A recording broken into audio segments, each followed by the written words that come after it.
Hi, Ashley. Good morning, Robyn. How are you today? I'm good. How are you?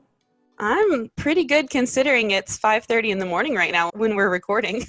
It is really early today. Up and at 'em, get ready and get your day started. I know, that's what I was telling myself as I was getting ready. I was like, this is all worth it. And I apologize if my voice is really raspy or low, but it's going to be a fun one. I'm super excited about today's interview. What about you? I'm very excited. Why don't you tell everybody who is on our podcast today? So today we have a really interesting guest, and I am almost having trouble introducing him because it's such a unique topic that we're talking about. And today we have Martin on with us, and he is a body language and facial recognition expert. And it's going to be really interesting talking to him about how that relates to your pursuit into your passions and how you can do anything.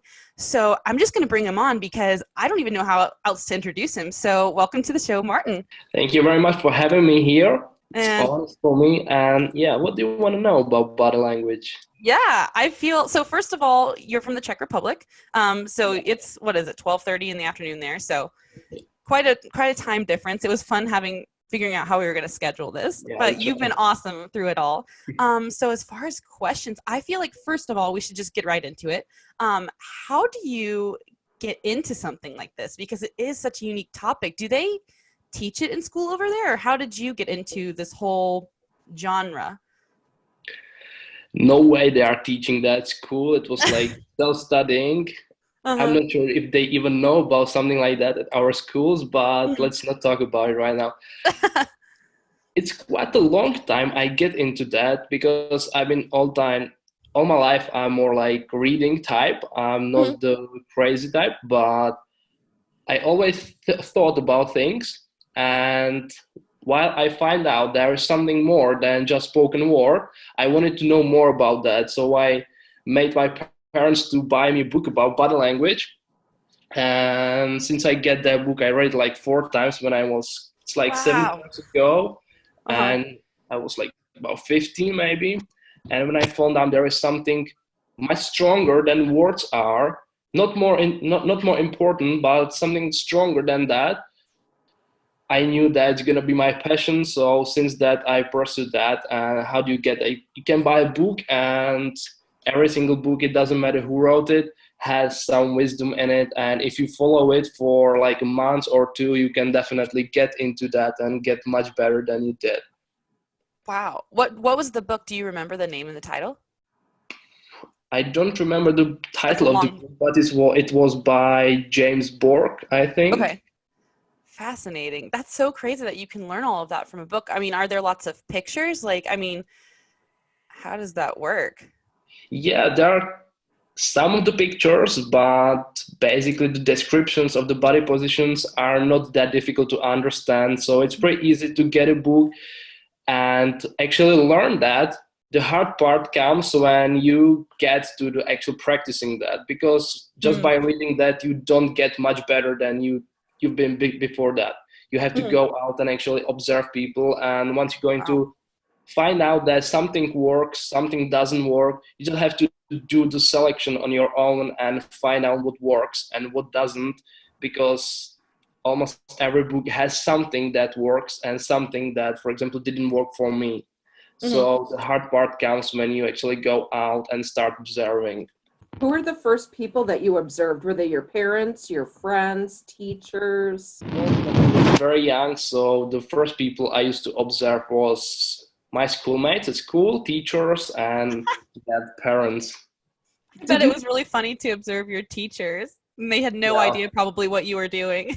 They were yeah, reading you yeah. like a book. How did you know when you were observing your teachers or fellow schoolmates? How did you know that you were right about their body language? That's something Ashley and I were talking about last night. How do you know that you're actually correct when you're trying to figure out somebody's body language? It depends what you want to get from the body language. It's Mhm. very difficult to confirm your readings because some of the readings are kind of intimate, kind of like from deep down of the soul. So if someone is nervous, he's probably not going to talk about it out loud. So Mhm. some of the readings are difficult to confirm, but some readings are pretty easy, and you don't need to ask that person if you are right or not. For example, when there is someone standing in front of the whole class, you can naturally see that person nervous, and you don't need to ask him if he is nervous or not. Just see it, and you know that's right, because it matches the context of that observing. So you have to consider a bit more things into the observing, and you usually don't need to ask that person if you are correct or not. But there are some, like, higher level readings. I have a nice story I'm kind of proud of. Yeah, let's hear it. Yeah. I've been interviewed by a couple of psychology students 2 years ago, Mhm. and they asked me about like my future dreams and stuff like that. It's not very important, but one of them was kind of distancing from me, and when he found out that I am a like body language coach, or how to call it, he asked me what can I tell from his body language. So I've been thinking about, now I have a great opportunity to tell him what I've observed and find out how can I do it, because I knew it was something negative. Oh. So I've been like thinking about if it's worth for me to confront him that I know he's feeling something negative. So I did it. I told him like that I think he doesn't like me very much. He's not very much satisfied with my answers. So it was kind of interesting, and he admitted that he actually thought that it was too much and he didn't trust what I said very much. So that was the reading that not very much readings can be confirmed like that. So that was like a test for me that it works. That's fascinating. That was actually similar to one of the questions we had for you is how, Robyn actually came up with this one I yesterday. did. I was like, how does he know? Yeah, How does because we he were wondering, know we're like, what it is, and how does he know if he's correctly reading somebody's body language? Which brings up Ashley's question, actually. It's hilarious how we do this sometimes. yeah. Sometimes I'll bring up Ashley's questions and she'll bring up my questions. So how do you know when somebody is truly, I don't know, I guess I have a million questions. She does.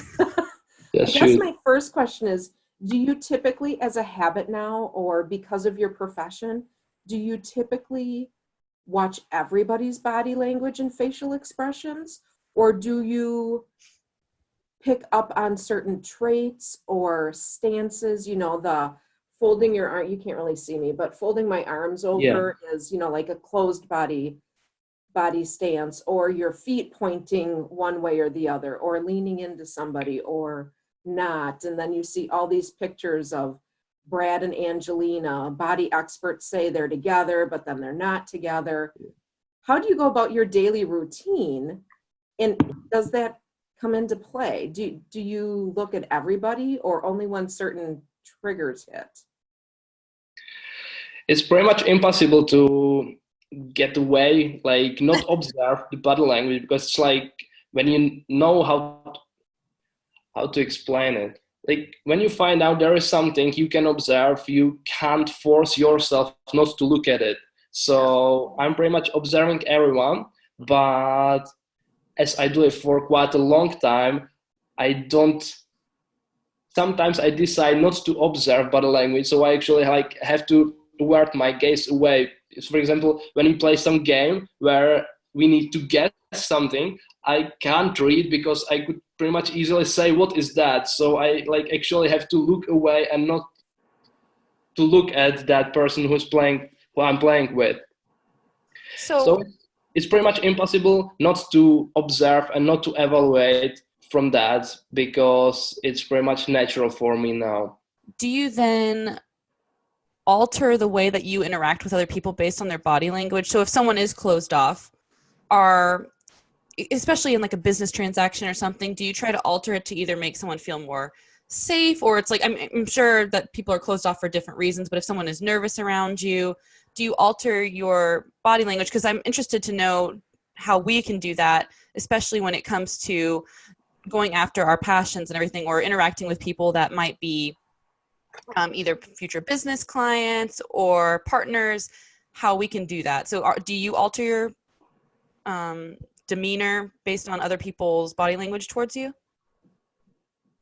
I'm not sure if I understand properly what you mean, but you mean something like that if I observe some kind of body language, if I change my behavior then upon that observing? Yeah.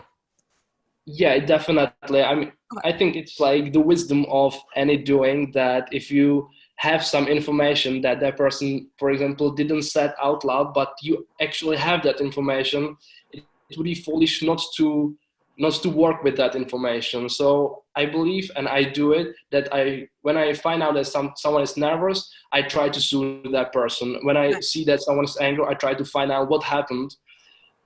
Yeah, but it's not only on a body language level, on non-verbal level. You have to usually complement the spoken word with the body language. So the body language just tells you there is something wrong, and you need to find out why is that. Body language don't give you that answer. It just tells you that there is something wrong, but not why is that. Mm-hmm. So you kind of mentioned earlier that body language and like the words that you say are important. Would you say they're just as important? What is one better than the other when you're talking to someone? The words and body language, I think, is equally important, but in different situations, the preference of the language is more important. Like when you are, for example, communicating some emotional content, when you are saying that you love someone, most of the conversation will take the body language, because when you are communicating the emotional content, about 90% of that communication is done just by nonverbal traits. Right. Like the famous Dr. Mehrabian scheme that pretty much everyone knows, that 55% of communication is body language, 38% is voice tonality, and just the 7% is a word. That's correct. But I had for no emotional idea. content, when you are talking about, if I will be angry at you, you will know that I'm angry just by body language. I don't need to talk very much that I am angry with you. But if we are talking about some theological questions, for example, philosophical questions, the body language is not that important. So it's like equally important, but in different situations, you need more different type of communication. Can you give us those stats one more time? That's pretty impressive. Fascinating, yeah. Yeah. It's 55% of emotional content is conveyed by body language. So it means by our facial expressions, by the shoulder position, by the torso orientation, by all these body language traits that you can find in every single body language book. It's 55% of that communication. Second, 38% of that communication is done by how my voice sounds, how quickly I speak, how loud I speak, how slowly I speak. The color of the voice is 38%, and only the 7% consists of the words. So if I tell you in angry voice that I love you, you won't trust me. If I tell you that, yeah. That's what I was going to ask. Sorry, go ahead, Robyn. This is so exciting. I was going to say, Ashley is not a super early morning person. I am, but I can tell because she is way slowed down in her speech. Yeah. She's normally just bop, bop, bop, bop, bop, bop, bop, bop. So you also have to, at some point, kind of know the person a little bit to know if they're in their normal, I don't want to say habitat, but their normal day-to-day. Because I could tell right away this morning that Ashley was tired because her speech was way slowed down. I can talk a million miles an hour. I verify that. Mm-hmm. Yeah. In body language, it's called the baseline, and you have to set the baseline. And the longer the person you know, the proper the baseline will be. So if you know Ashley, you know that she's speaking much quicker, but I don't have that experience, so I can't tell that it's like that. So your baseline is much more correct than mine is for this observing. So you have to know that person. You have to observe that person if you want to get like the much more concrete readings out of that. So I have a question. You've heard the term empath, like an empathetic person? Yeah. Okay. Yeah, I assume so. But would you say, because I would consider myself an empath, I'm typically can feel like the feelings of people around me pretty easily. Are some people just better, like as an empath? Because I feel like in the past, I can tell someone's mood as soon as they walk in the room, like just based on like facial expressions, and I'm pretty good at it. And I might not nail it every time, but I'm pretty good at feeling if someone is immediately mad or emotional or something. Are some people just better at telling body language than others? Or is it something that you can just learn? Or do some people kind of have an edge on it? I think you can definitely learn that, but it's also nature of the some humans. For example, like if you take men and women, men are much more, I don't know if I can say like that, but much more ignorant than women are. Women have to communicate with their babies just by body language, just by these signs. So their intuition towards the nonverbal communication is much stronger than to men. But if you want to get even better, you still can train that. You still can push that skill because it's a skill as any other. You just need to put effort in studying that, and then you can get much better in that. But some people are great at that. I think that some people, even without training that, could be even better, like, for example, than I am. I just can explain that. I can explain these theories. I can explain why is that, why is it like that. But some people can feel it, and they don't need to explain that. So someone definitely can like have it from inside as a gift also. Yeah. So I want to circle back around to you were talking about trust and how when your words and your tone and your body language don't match up, it automatically in another human kind of puts up a wall or like distrust. Why does that happen, like in the brain? Do you know why that happens in the brain? Because there's like a dissonance. And then how does one make sure that you match that up? Because I've experienced that in the past where someone's tone does not match their words, or does not, like where someone says, I'm fine. You know, how many people have we asked, like, how are you doing today? And they're saying, I'm fine. And then they're clearly not. Like there's been times where I interacted with people and they say they're fine. And I'm like, I can tell you're pissed off. And how is that? Do they know that they're doing it, for one, obviously, and how do we then create trust, or how do we match the two up? It's pretty difficult to match something because it's pretty much subconscious conversation. So it's very difficult to adjust your voice tonality when you don't feel that. So I think it's almost impossible for most of the people to fake it that properly that you would trust it, for example. Because when there is some incongruency, that's actually like 3 rules that you have to follow in observing body language, and one of them is congruency. So all the body language have to be in congruency with the spoken word. When it's in incongruency, the brain starts to call for like alert, there's something wrong. And the brain trusts the message that is more difficult to fake. So if, as you said, the example, if someone say I'm okay, but with the voice tonality that it clearly say you are not, you will follow the hunch, and you will know that that person is not all right, and you won't trust the words, because words are very easy to fake, but the voice tonality is not that easy to fake. So tonality in body language is subconscious, you said? Or it's more subconscious than the words are. For most, yeah. Okay, and then words you can kind of fake, because that was Robyn's question, is she was like, can people fake body language? I mean, it's so fascinating. I think it's very difficult to fake it good enough to fool someone else. Like when someone is ignorant, it's not that difficult, because a lot of people don't trust body language. They trust only the spoken word, because our life is not the world is not built on these nonverbal signs, which are not 100% concrete, and you can't build on a law on these, for example. So a lot of people don't trust these nonverbal signs and take in account only the spoken word. So I'm not sure if I answered the question, but I think it's very difficult to fake body language, because it is usually subconscious. You can fake it for a minute, you can fake it for half a minute, but you can't fake it for 2 days, for example, because your cognitive mind would be too exhausted by that it's the true feelings would leak on the surface of the body. So, kind of rewinding a little bit, you said there are 3 rules, and I think you talked about this on one of either your Instagram live or there was a video recently where you talked about this. Can you go over the 3 rules besides congruency, or I guess 2 rules?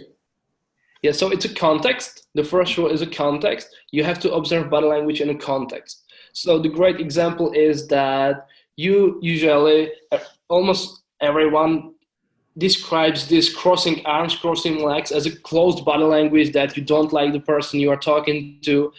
But if you look around that person and you find out that person is standing in a -20 outside, you will probably That's true. feel that it's not that he's not feeling very well, but because he's cold. So you have to take account the context of the reading. Oh, fascinating. And then was there another one, a second one, or? Yeah, this was the first one. The second one is a cluster. You have to read body language in a cluster. So the one dominant clue, for example, doesn't tell that that person is dominant. You have to find at least 3 or 4 signs to support one theory. So if you want to say that someone likes you, for example, you have to find a smile, the genuine smile. So it's a mouth movement, it's an eye movement, it's opening body language, it's a getting closer to each other, and you have 4 signs. But if that person would smile just with the mouth would be closing body language, you could find the negative cluster. And yeah, you have to work in the groups of signs of body language, and then you can rely on that body language much more than if you just take a hunch just by one movement of the body or face. So you had mentioned a couple of times too that so obviously facial recognition, you said shoulders were important. What are some of the other places where you can look for body language on a person? It's a position of head, position of torso, and legs.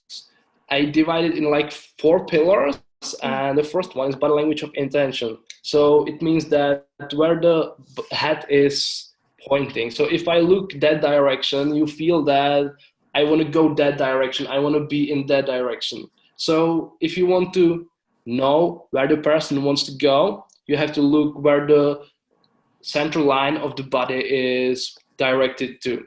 Wow. That's so the second place is like, again, shoulders. The shoulders, not only that you can observe these intentions, this rotation, you can also observe the size of the shoulders. If I will sit like this, I am smaller myself. I'm making myself smaller. And by the Darwin theory, he is describing in his book, The Expression of Motion. Yeah. He's telling that the bigger you are, the more dominant you are, and the smaller you are, you obviously more submissive you are. So if you will observe the position of shoulders, you will know how the person feels at that very moment. So if I will walk like this, I feel like I'm the king of the world. But if I will walk like this, huh? I said everyone coming out of the gym. Yeah, it's Shoulders correct. back. That's so cool. Yeah, there you go, Robyn. For those of you who can't see on the podcast, she's holding up her muscles. Yeah. Which aren't there right now, but that's okay. When the gyms open back up again. Oh my gosh. Yeah. I hope so. Yeah, me too. I've got tons of questions, Martin. I hope you start going, Robyn. Hours of time. I find it fascinating. I had an old boyfriend, probably, I don't know, 15, 20 years ago. Boy, I'm old. Anyway, he was really into NLP. But the NLP, like the neuro-linguistic programming, but it was really more about what you were saying about the face and where the orientation is. But it was really about the eyes and your facial expressions, whether you're smiling, obviously looking somewhere else, frowns, the furrow of the eyebrow, that type of thing. And it was really more about the eyes. He was in sales. So he was showing me, I don't think it was a book. It was just, I don't even know what it was. Anyway, I think it was just papers that he had printed off. But anyway, about the eyes, it was really interesting. And I'm not sure if you've heard any of our other podcasts, but I went to CrimeCon in 2018, and there was somebody there. It was called To Catch a Liar. or how to tell when somebody's lying with facial expressions and movement, rubbing the nose, rubbing the ears. And what you were saying about how your body can't fake all the time how you're feeling, which is why polygraphs are very controversial. Anyway, did you have that training too? Did you do like what the eyes, like if you're looking up to the left or looking up to the right, but it depends on whether you're left-handed, right-handed. Yeah, Does true. all of that work into it as well? Or are you more of like what you were saying about the shoulders and the torso, where you're facing? Can you tell us a little bit Yeah, about that? Because I find the eyes and the face, like the facial expressions, fascinating. yeah, the facial expressions are fascinating, but these eye positions, I'm quite skeptical to this topic because it's very difficult to know the cognitive process of that person. So it says that, for example, the hear memory or whatever is on the like bottom level on the right, for example. I'm not sure if it's correct, but I say just an example. But you don't know if you are talking about something and that person is starting thinking in a voices. If he, for example, doesn't have a connected something with, for example, a visual aid and not just the hearing aid. I'm not sure if I can describe it properly with my English, but I don't trust that, so I don't like spend my time on training these readings because, as I say, I'm pretty skeptical. It's pretty difficult to find out whether that person is left-handed or right-handed, and I don't think it works that much to rely on these readings. So Interesting. Thank you for that point of view. I've always been really interested to know whether it's, they say the FBI uses it. Who knows if they really do or not.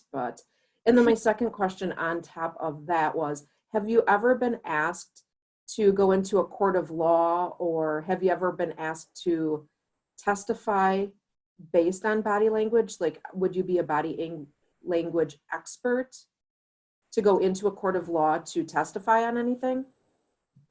not really, because I'm interested in body language for a long time, but I am like positioned as a body language coach online, not for that long time, and I'm pretty young, so I don't think I'm credible enough for law enforcement to ask me to do something like that. So I haven't been asked so far to do any of these things. But I would say you probably could look at something online. I watched on, well, I was on your website probably yesterday, and you had some like pictures of like some very major moments. Like one of them was with the Queen or something. And I bet you could look though. I mean, if you watched, I have some more questions, but if you watched some of these major events that was happening, you could kind of tell, I think, what people were thinking or something, correct? Or just like feeling. Yeah. Okay. And so have you ever looked at, so you said it's hard to fake, I think, but what do you think about like psychopaths? That's my question. Like psychopaths are very good at charming people. Like they charm people. They know how, it's like almost like they know how to read other people. And so they can adjust themselves really well to like another level. Where it's maybe, exactly. do you think you could read a psychopath? Like, what's the guy? Dahmer. And Dahmer. what's the other really popular guy? Ted Bundy. Bundy, yeah, Bundy, who's I'm thinking about. Or Like, Hannibal Lecter. Yeah, like, could you read them and think that something was up because you are trained and they're just better? Like, maybe could you spot fake body language in someone who's pretty much mastered it? I think I could do it, but again, I don't have like personal experience with working with psychopaths, with talking to them. I might observe one, but again, I'm not 100% sure if it was that case. But I think I could spot it because they say that psychopaths can be charming, but they have problems with putting the right facial expression at the right place, for example. They don't know, they can't feel the emotional strength of the word, so they don't know where to put an exact like punctuation by a face, for example. So I think I could be able to spot that, but I don't have any personal experience with doing so. What is punctuation by face? when you, for example, raise your eyebrows, when you frown your eyebrows, when you say a particular word, when, yeah, just like that. Oh my Yeah, gosh. you did it right now, for I know. example. I was gonna say I use my face, so I'm a very like expressive person. Aggressive person, yeah. Yeah, so I probably use that all the time. Robyn, you're gonna have to learn. I raise my eyebrows all the time. Yeah. I've learned you already, I Ashley. know she knows me. I'm a quick. I get teased at work and by my friends. Buffy and my coworker, my co-pilot Dawn, they always tease me about tone and behavior. So I supervise a group of people, and I can typically tell when somebody's having a bad day right away or when somebody's not feeling well. And they always tease me about tone and behavior. And I think that tone and behavior are crazy important to know.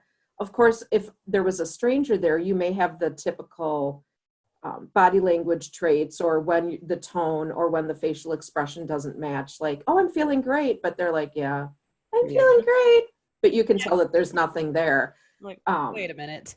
Which is why I was so excited for this podcast, because I get teased about it all the time, but I do think that you're right. I do think that people throughout life and throughout personal experiences have had those types where you do need to learn body language and facial expressions and tone and behavior in order to help succeed through life. Yeah, exactly. I mean, it helps you a lot when you know how those other people feels, what they need at that moment. When they are weak or when they are sad, they don't need a cheerful person, they just need someone who understands them. So I think it's crucial, like people skill, to know how to read body language and how to react to that. And as I said, the emotional content of communication is pretty much all made by body language. So yeah, it's very important to know how to read it. that was interesting what you just said, because, okay, and Robyn and I are self-proclaimed optimists. We are super positive all the time. But the way you just said that a weak and sad person doesn't need a cheerful person. They need someone who understands them. That just hit me to the core, because how many times have we heard someone that says, oh, I'm just sad. And you're like, oh, just cheer up. Like, just be happy. And you try to be like happy around them. And maybe that's not what they need, though. If someone is feeling weak or sad, how are some of the ways that we can support them through body language that aren't like over the top or positive? Or not necessarily positive, not over the top and kind of in their face. I think the best way is to listen to that person, to be there for them, and not try to overpower them. So when someone is feeling blue, is feeling like, you can mirror the body language. It's kind of interesting technique as well. So if someone will sit in this position, it obviously means that that person is not feeling well, that he is sad. You can sit next to him, sit in the same way, and ask what happened. And when these stances will match, when the emotional like the energy will match, that person will much more easier follow you to the better mood. So I think the great example was, if you've seen the Inside Out, Oh, yes. the cartoon movie, when the sadness talked to the purple delphine cat thing. Yeah. Yep. Yeah. So it was a great example. She sat next to him and talked to him, give him the understanding, and it helped them get through that. But the happiness couldn't do it, because he was just like Too over the top. Yeah. Robyn, you haven't seen that movie? No, I don't know what that is. Oh my gosh. I'll give you my password tonight. Movie. It's a great movie. It's a Disney. It's called what? Inside Out. Okay, I'll write it down. It's about, and all little characters are different emotions, and it's very cute. Like, and it's the very person who stands behind the psychology of that movie is the Paul Ekman, who is like the pioneer in the facial expression research and emotional research. Wow. I had no idea. What a great person to have on the team for that. Yeah, that's right. I think there's supposed to be another movie similar to that coming out, but yeah, 2020. Yeah. Oh my gosh, how cute. That's amazing. I'm glad you bring that up. I bet your wife and your friends, I shouldn't bet. I'm wondering, your wife and friends, how they feel around you 24/7. Are they so used to you being a body language and facial expression expert? Did they get weirded out in the beginning, but now they're fine? Like, how does that work? Because you would think that that person would always feel on stage. Yeah, they were a bit nervous in the beginning, but I always said that I'm not reading minds. I'm not like getting into their heads and reading their deepest secrets. Only the body language can say is how they feel at the moment. So there's nothing to worry about. But there is some cases, the people who don't know me very well are getting a bit nervous. I don't want it to happen, but yeah, unfortunately, it's usually the people who are not very self-esteemed, the people who are not very confident, they get nervous around me. But the people who are confident, they just are curious about what do I do, but they are not getting nervous. No, if when Ashley and I come over to visit, we won't even think twice about it. I feel like I don't. It's so funny though, because I feel like I give off pretty good body language, but then maybe I'm not. Maybe I'm like making myself small, or I don't know. I find that so. But I think if you feel all right, your body language is definitely open. Your body language is definitely positive, and okay. don't need to worry about that. I almost feel, kind of piggybacking on Robin's question, I almost feel like if you do know body language so much in your emotional relationship, with family and close friends, it's probably better in my opinion, because if you can immediately read if their tonality doesn't match their body language, then you probably have a more open relationship where you're not hiding as much. It's probably a good thing, I would think, because I mean, I've been in relationships where it doesn't match, and it's so exhausting trying to read the other person when there's a huge incongruency. Now I've learned that word. Incongruency between their tonality and their body language and their words. It becomes exhausting. So it's probably a good thing, because you can call them out and be like, okay, that doesn't match. To do some surprise party. Yeah. I think you could call them out on it though and be like, that doesn't match. And then how are you going to argue with that? So I don't know. I find that interesting.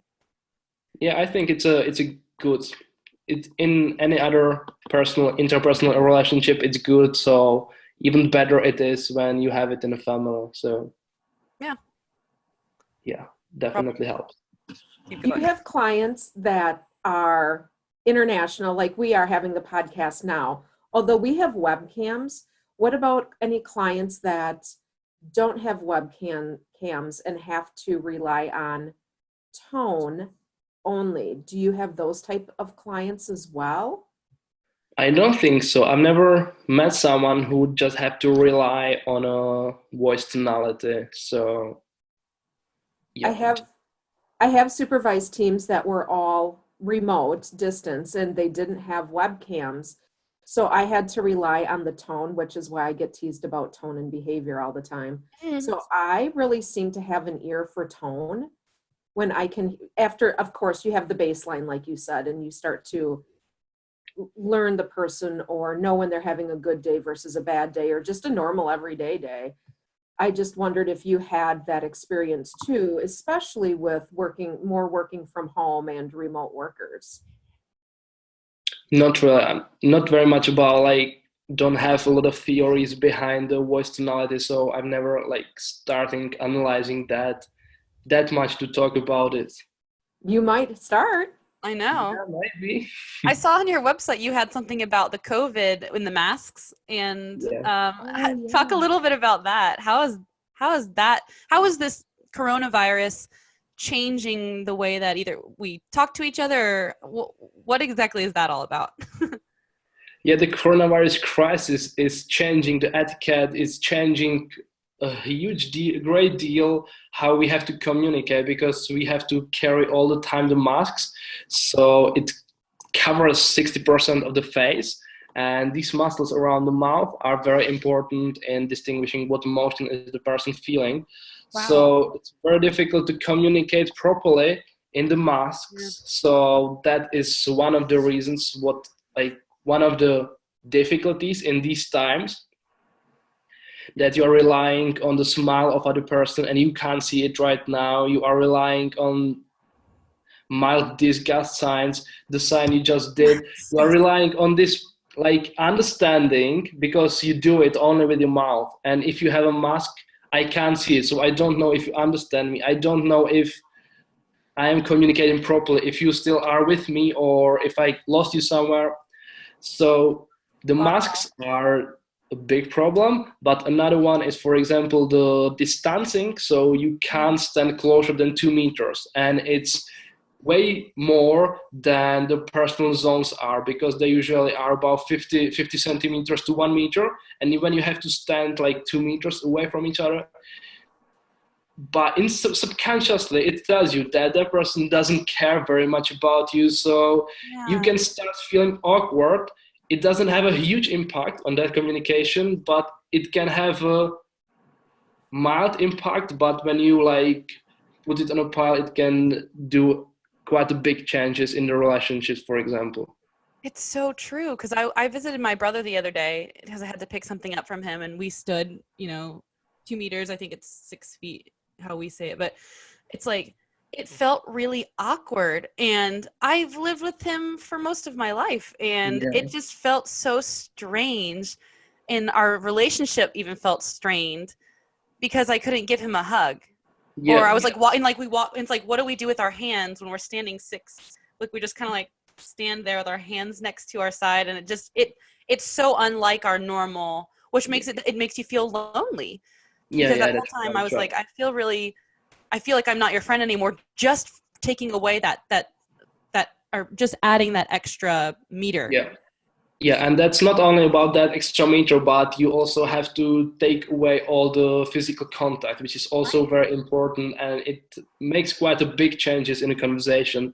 When you, for example, go for some meeting, like a business meeting, or if you are brave enough to some date in these days, and you can't shake hands, for example, you can't give a hug to that person, it can pull you off the balance, and it can have quite a big consequences afterwards.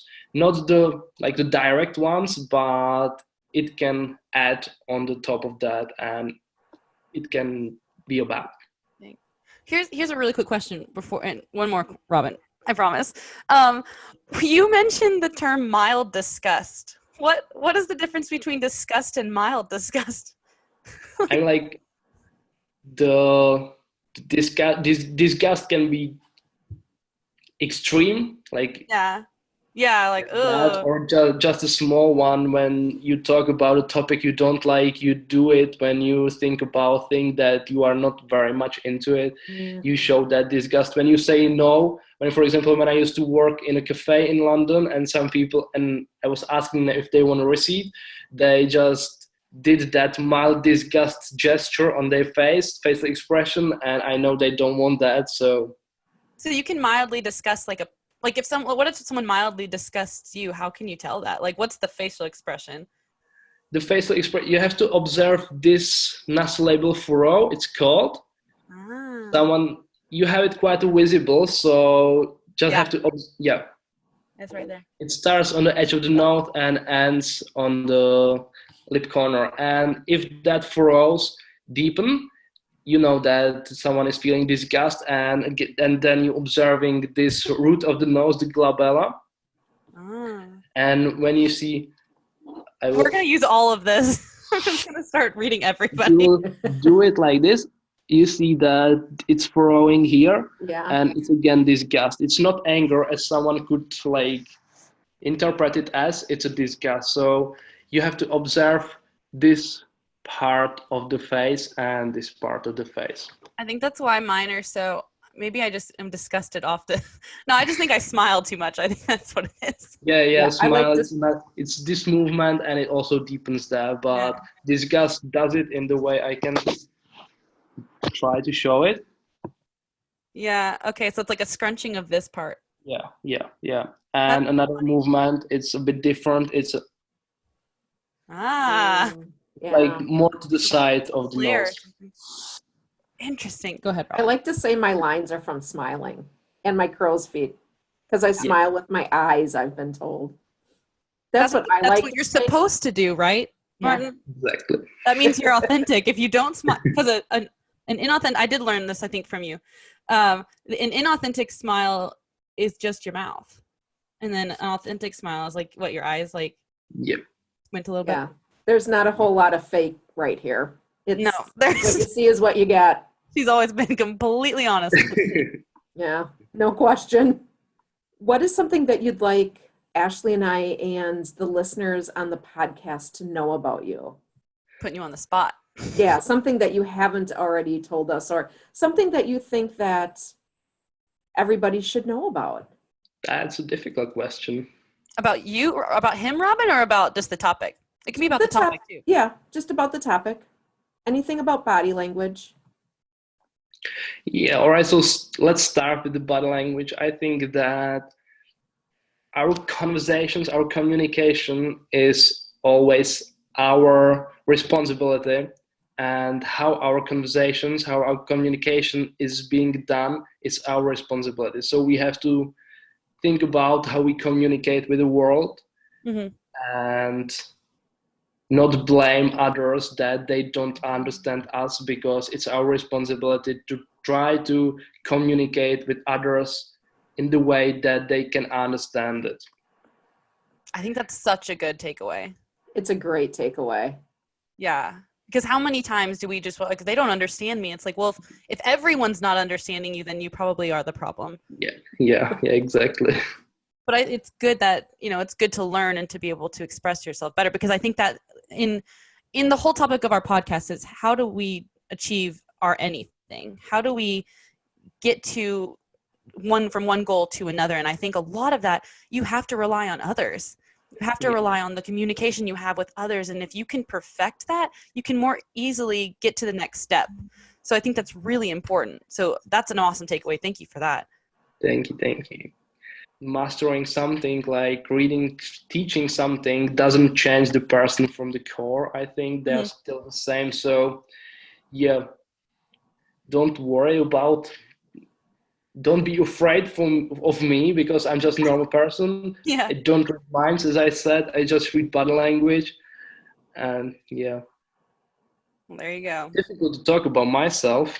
I know we didn't put that on the sheet, so it's totally fine. I think great answers. I love it. Yeah, just Okay. want to make sure that we can post how people can get a hold of you, your website, Instagram, Facebook. I was going to say, Ashley will get all of that. We'll promote your site or anything else that you want us to promote. So fascinating. Right. So you, really quick, can you talk, I know you have courses. So you talk a little bit about that, and then yes, talk about your social media handles and everything, so people can get a hold of you. Yeah, all right. So about my courses, I published 4 courses on Udemy about body language. 2 of them are on how to create the best impression, like the first impression and the impression at all.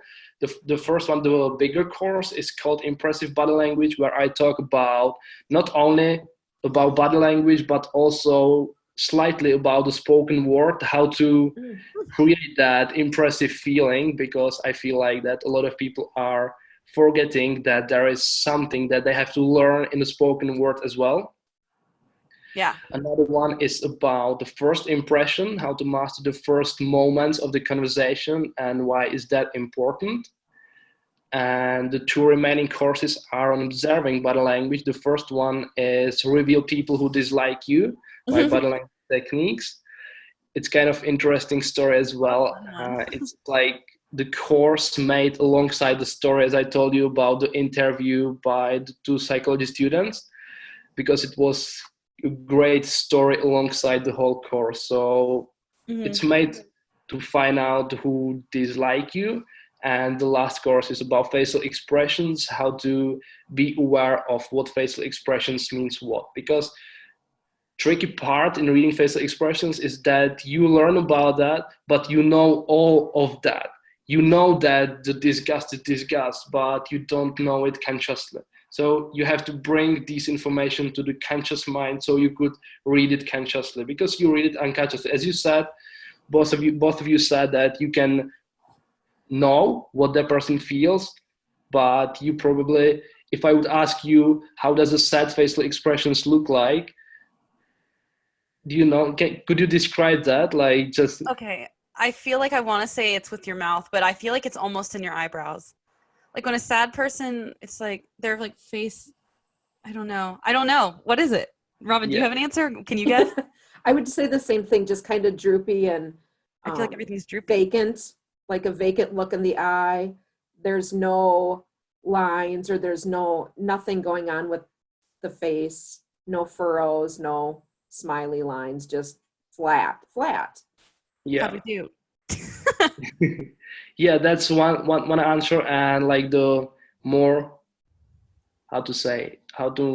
More correct answer. not more correct. There are like two possibilities how to read the sad facial expression. For example, as you said, the flat one, when there is no facial expression at all and the person is like downwards someplace. And another one is that this part of the brow is raised in this way. Okay, that's what I was like, I think it's in the eyebrows sometimes. Yeah, so it's in the eyebrows, Right? in the corners. So Grow that way. bringing this subconscious knowledge to the conscious mind, so you could read it consciously, and you could also read the micro expressions, because if you don't know what are the macro expressions, these huge expressions that you can read, you can't, for example, read the micro expressions. So these are the courses. Wow. I encourage our listeners to go get one. You are really exciting to watch. How we found each other, I think we started following each other on Instagram, and I've just been watching your Instagram lives and I guess they're the stories, sometimes they're live, and then your videos, and I feel like they're quick and they're short and you learn something every time. So definitely follow you on Instagram. What is your handle again? It's a Semerad Martin. Okay, I'll put that in our description box and everything, so everyone can follow you. But anything else, Robyn? Do you have a YouTube channel? I did follow you on Instagram yesterday, but not sure if you have a YouTube channel. I do have a YouTube channel, but I'm not that active on that channel as I'm on Instagram. So yeah, I have a Martin Semerad. I think you can find it through my website. I posted some videos on there, so you can find it through that, because I'm quite a small channel, so it's difficult to find me just on the search bar. You have quite a following on Instagram, I would say, though. So Yeah. So, quite a long time doing it. Yeah. Well, you're still young, as you said. So yeah. You've got a while. Thank you very much for all these appreciations. I really of course. means a lot to me. We were so excited. When I told her, I was like, we have to interview Martin. Like, we have to get him on the show. I'm fascinated by everything he talks about. So, and I'm fascinated for a completely different reason, because I've been doing some facial and NLP and body language for years. And then with CrimeCon, with killers and just some incongruencies in people, I was like, yes, bring him on. I'm so excited. Now you have a little bit of some tools in your toolbox. Yeah. I'm going to so use the disgust, because I think disgust can be in different ways. Like, it's not just like disgust, but it's like if now it was a bit disgust. Yeah. There you go. Yeah. That's so funny. Well, cool. Yeah, we'll have everyone follow you, and I guess until we meet again, one day we'll head over to the Czech Republic. It's on our list. Yeah. So or London. Or London, yes. Well, cool. Well, until next time, everyone, stay awesome. And keep reaching for your anything. Bye, guys. Bye.